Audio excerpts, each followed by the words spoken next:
دنیا پر انسان کی نظر ہونا یہ کم ہمتی ہے، اور آخرت پہ نظر ہونا یہ بلند ہمتی ہے۔ اس لیے جب نبی کریم صلی اللہ علیہ وسلم نے ربیعہ بن کعب اسلمی رضی اللہ عنہ سے کہا تھا کہ آپ کو کیا چاہیے، آپ کیا مانگتے ہیں، تو انہوں نے کہا تھا اسألک مرافقتک فی الجنہ، مجھے جنت میں آپ کا ساتھ چاہیے، مطلب دنیا میں کچھ چاہیے ہی نہیں مجھے سرے سے۔ اللہم لا تجعل الدنیا اکبر ہمنا، اے اللہ دنیا کو ہماری ہمتوں کا، ہماری فکروں کا محور نہ بنا، یعنی ہماری جو ٹینشن ہے، ہمارا سر درد ہے، دنیا نہ ہو، آخرت ہونی چاہیے۔ اسی طرح حدیث میں آتا ہے نا، جو بندہ دنیا کو اپنا ہم بنا لیتا ہے، من جعل الدنیا ہمہ، تو اللہ پھر اس کا کام بکھیر دیتے ہیں، اور اس کے لیے جو رزق ہے وہ تنگ ہو جاتا ہے۔ اور جو بندہ آخرت کو اپنا ہم بناتا ہے، اپنا مقصد بناتا ہے، اپنا ہدف، گول بناتا ہے کہ میں نے آخرت پانی ہے، تو اللہ تعالیٰ اس کے کاموں کو آسان کر دیتے ہیں، اور اس کے رزق میں فراوانی ہو جاتی ہے، برکت ہو جاتی ہے، اسے قناعت مل جاتی ہے۔ اور یہ یعنی معروف حدیث ہے، آپ نے کئی دفعہ سنی ہوگی۔ تو پہلی بات کیا بلند ہمتی میں، کہ انسان کی نظر اور اس کا مقصود وہ دنیا کی بجائے آخرت ہونی چاہیے۔ دوسری جہت یہ بلند ہمتی کی کہ انسان جب دنیا میں علم حاصل کر رہا ہو تو وہ علمی اعتبار سے کسی بلند مقام تک پہنچنے کی تمنا رکھتا ہو، اور اس کی یہ نظر ہو۔ یہ بات سمجھنا بہت ضروری ہے کہ علم حاصل کرتے ہوئے بلند ہمتی سے کیا مراد ہے۔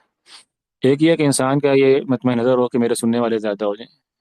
اور میرے چاہنے والے زیادہ ہو جائیں، میری فین فالوئنگ بڑھ جائے، یہ بلند ہمتی نہیں ہے۔ ٹھیک ہے، یہ تو دنیاوی مقاصد ہے نا، شہرت پا لینا، مشہور ہو جانا، اور پیسہ آ جانا، بڑے عہدے پہ چلا جانا، بڑا شیخ الحدیث بن جانا، یہ مقاصد تو دنیاوی مقاصد ہیں، پس مقاصد ہیں۔ لیکن یہ مقصد ہونا بلند ہمتی میں کہ میں متقین کا امام بن جاؤں، اہل تقوی و اہل صلاح کا امام بن جاؤں، تو یہ تو مطلوب ہے، اس کی دعا سکھلائی گئی ہمیں، ربنا هب لنا من ازواجنا وذرياتنا قرة اعین وجعلنا للمتقین اماما، اللہ مجھے متقین کا امام بنا دے۔ کیا فرق ہے دونوں باتوں میں؟ پہلی بات میں انسان کی نظر اپنے ذاتی فوائد پر ہے، میں ایسے ہو جاؤں، میں ویسے ہو جاؤں۔ دوسری بات میں انسان کی نظر وہ دینی فائدے پر ہے کہ امت کا، لوگوں کا زیادہ سے زیادہ فائدہ ہونا چاہیے۔ ٹھیک ہے، جیسے یعنی انسان نے سوچے کہ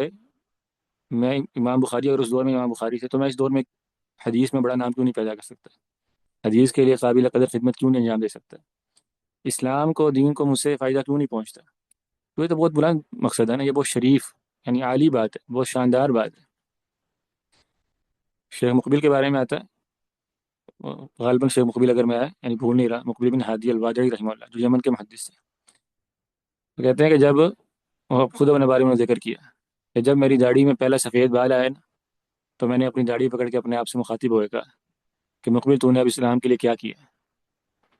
یعنی تو بزرگ ہونے والا ہے، پہلا سفید بال آ گیا، تو ماذا قدمت للاسلام، اسلام کے لیے کیا خدمت کی ہے تم نے۔ تو یہ بلند ہمتی ہے کہ طالب علم اپنے آپ سے سوال کرے کہ میں نے اپنے علم سے کیا کوئی فائدہ پہنچایا،